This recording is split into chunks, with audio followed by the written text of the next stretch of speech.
Hey everybody, it's Jonny Bowden. Today we're going to talk about a very serious subject: Alzheimer's, dementia, brain health, and how to protect your brain. Now this is a very complex subject, and I'm going to try to give you some useful information that you can take home right now in a very short time. And this is something that people spend, 8-hour-a-day workshops on. It's a very complex thing. It's influenced by many different things, but there is a lot of good news here. And the good news is that there is a lot that you can actually do to reduce the risk of getting these dreaded diseases. And they are dreaded. I'm a baby boomer. I can tell you that the most frightening thing to a baby boomer is losing your mind. We've all seen parents. We've all had people in our families who've had dementia or Alzheimer's, and it is a very frightening thing. It's what Nancy Reagan called the long goodbye, because there they are. The body looks the same, but it's not the same person. It's not the person you knew. And we know that, and that's why it's so terrifying. And there's no cure for it. So what's the good news in that? Well, the good news in that is that there's a lot of things that we now know that contribute to things like inflammation in the brain, which we do not want to have, and there are things we can do about that. We now know that there are major dietary components to Alzheimer's and dementia. Now, I'm asked a lot about the genetic component, and I think it's worth mentioning that. There is a gene. It's typically known as the Alzheimer's gene, but it isn't really a gene that determines whether or not you get Alzheimer's. It is a gene that determines whether your risk is higher for getting Alzheimer's, and this is a very important distinction. So the gene is called the ApoE4, and there are 4 different forms of this ApoE gene, and the 4th type, the ApoE4 gene, is actually a marker for risk. And if you have 1 copy of that gene, you have a considerably increased risk, but if you have 2 copies of that gene, I think the risk goes up to an 80% increase in risk above what it would normally be. Still is not a guarantee that you get it. It simply means your risk is almost double what it would be if you didn't have that gene. And there's a fair amount of risk even if you don't have that gene. I was tested for the gene. I don't have the gene. It does not mean in any way that I'm going to be less careful about the things like, for example, I'm going to tell you that you can do right now. So yes, there's a genetic component, but here's the thing. Even if you had 2 copies of that gene, you're at the most risk. You would eat a certain way and live a certain way and do certain things. So why not do them even if you don't have a copy of those genes? Because they are going to be the same behaviors and the same lifestyle choices that are going to decrease your risk whether you have the gene or not. So let's put the gene aside. If you want to get tested for it, fine, but it's going to be the same advice.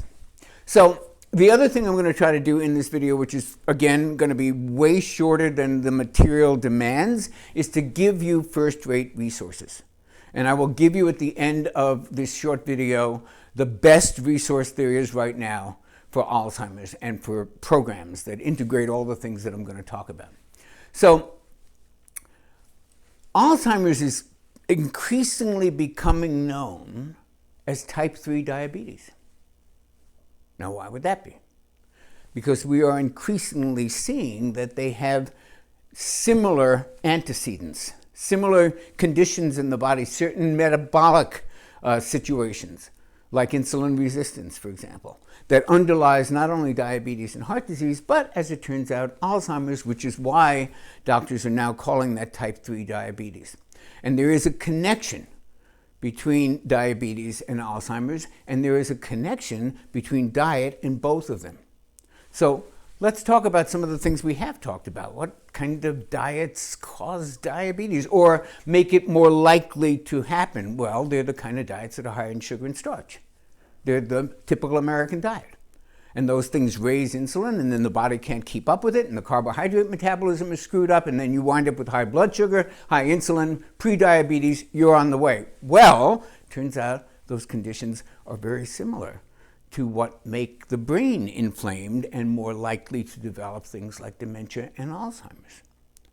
Because insulin resistance, which creates belly fat and creates diabetes and goes on to contribute to heart disease, insulin resistance also happens in the brain, except that the brain needs insulin to function. So when the brain cells become insulin resistant, you've got brain problems. Just like when the other cells become insulin resistant, you've got belly problems and diabetic problems and circulatory problems. So insulin resistance, folks, is where we should be looking at when we're talking about a preventive strategy for the brain and for keeping the brain healthy. We're going to look at the foods that reverse insulin resistance or prevent it from happening in the first place. And guess what they are? The higher fat, lower carb choices. A higher fat, lower carb diet it's certainly my go-to for anybody who's got prediabetes, metabolic syndrome, diabetes, or any of the rest of that stuff. And it's a lot of other people's go-to as well. And that's because it works. It just works. And there's a ton of literature on that. So why not use that same eating style when you're talking about brain health? And the answer is there's no reason not to. Now, those of you who are in Metabolic Mastery Club, go back and look at some of the expert interviews we've had with psychiatrist Dr. Daniel Amen or Dr. Stephen Masley, who wrote a brain book not too long ago. And they will talk about the connection of the brain to this and about the health of the brain and what you can do to eat. And they are fairly similar. Dr. Masley is a little bit more Mediterranean. He likes his fats from olive oil. Dr. Amen's a little bit more open-minded about those kinds of fats, like saturated fats and the things that Dr. Masley's not that crazy about, but they're both higher fat diets and lower carb diets, and they are 100% in agreement about the causative role of sugar and starch in these kinds of metabolic conditions, which now look like Alzheimer's kind of being considered in that category. And I think rightfully so.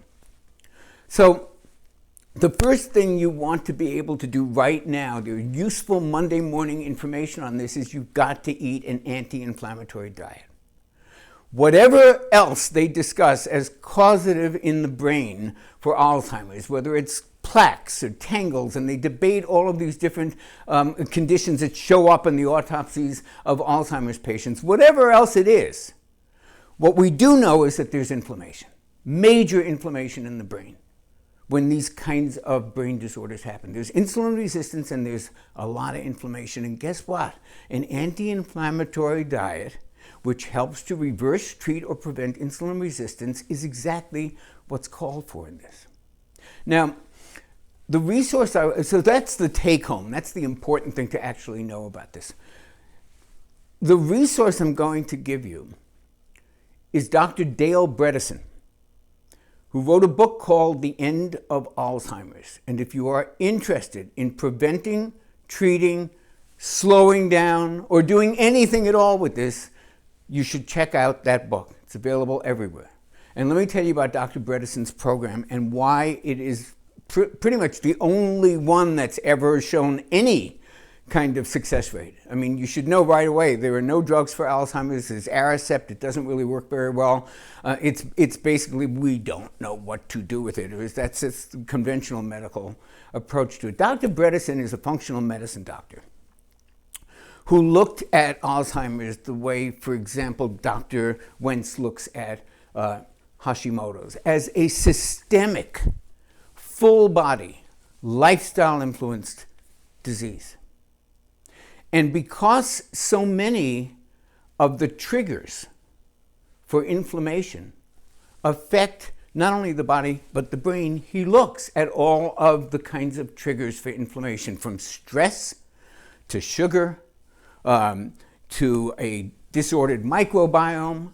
And his program actually addresses every single one of these things. Right? So it's not just medicine. In fact, I don't think he even uses medicine because none of them have been found to be very effective.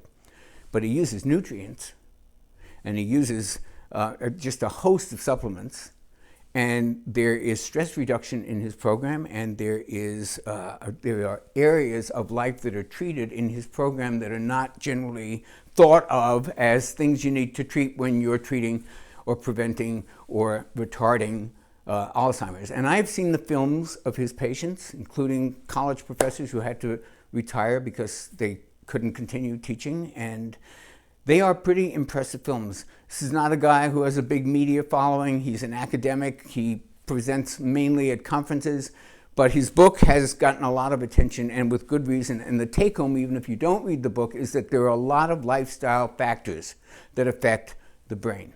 Lots of them. So any kind of approach to lowering the risk is going to involve sleep, stress reduction, some form of detoxification, nutritional supplementation, and an anti-inflammatory high-fat diet. That's what Bredesen recommends. That's what everybody I respect recommends, and it's probably a good place to start, and there's no reason why you can't start it right now. So whether you have this or not, I always said that if I had tested positive for the gene, for both copies of the ApoE4 gene, I would have enrolled in Bredesen's one-year program, even without any symptoms.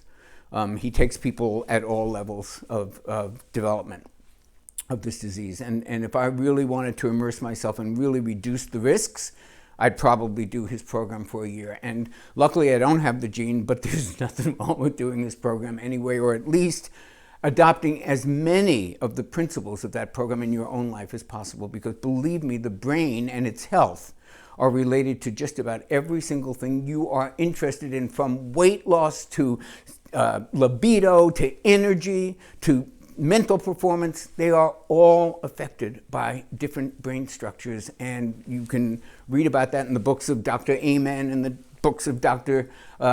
Stephen Masley. And you can read about that in the books of all the people that I've interviewed and that you can find online, Dr. Masley and certainly Dr. Amen. And you guys in Metabolic Mastery Club, go and check out the interview. I'm about to do it, but by the time this goes up, it'll be up. The interview with Dr. Bill Sears, the America's most famous, most beloved pediatrician. He and his wife have written 28 books. They've delivered 8 million babies. He is America's pediatrician, and he just published a book called The Healthy Brain Book.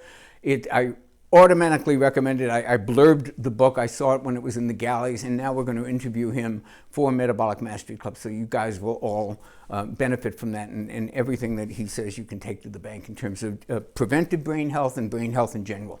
So the good news, again, let me sum it up. There's things you can do right now that will decrease the risk of getting the most dreaded diseases of the brain, dementia and Alzheimer's.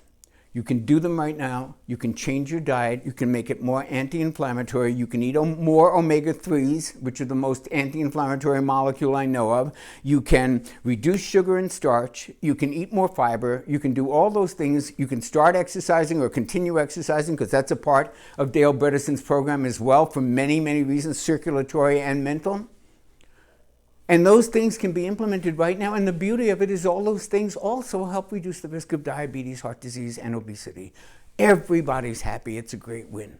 So take care, as my dear friend Daniel Amen would say, take care of your brain. It will take care of you, and it will serve you very well for the rest of your years on this planet. That's what you got to do. It's worth the effort. This is Jonny Bowden, and if you like this video, please hit the like button and subscribe to the channel, and I'll see you next time.